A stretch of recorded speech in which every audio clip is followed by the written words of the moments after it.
All right, YouTubers, you saw my last video when I told you I'd pulled out the rack and pinion, and here's the new Edelman 2015, I believe is the model number. You know, just to be sure that it's centered, I did go ahead and crank this all the way to one side and then crank it all the way to the other side, did my count. It was 3.25. I did half of that, which is 1.6 roughly.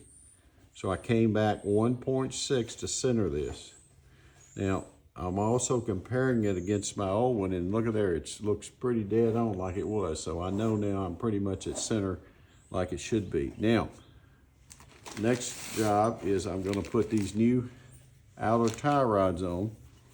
And I'm going to basically, again, while this is bolted together with the original bolt from the frame, I'm going to line these tie rods up to make sure they're the same. Then I'll be ready to install it. So again, this is an Edelman. This was my old.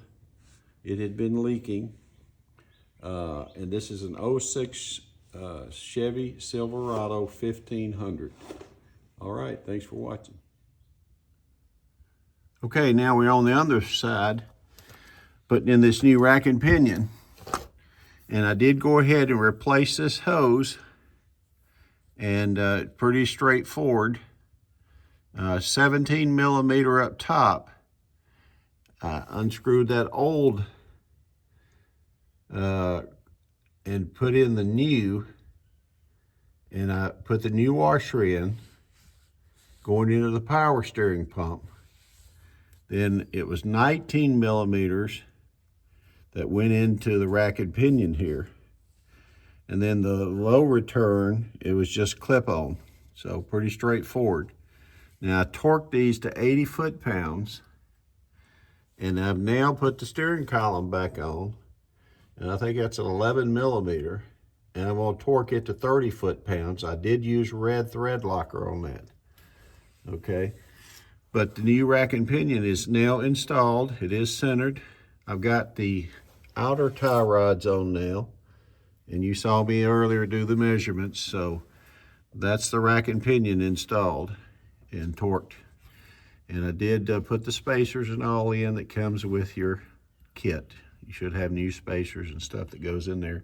Be sure you put your washers back in. Be sure you do your torque settings. Otherwise, you're good to go. Okay, and to be clear on this power steering and rack and pinion replacement, I do want you to know that I did come up top and use a turkey baster, and I sucked all that old fluid out. And that since I had the hoses open, I did drain all this out. You don't want to reintroduce old contaminants into your new system.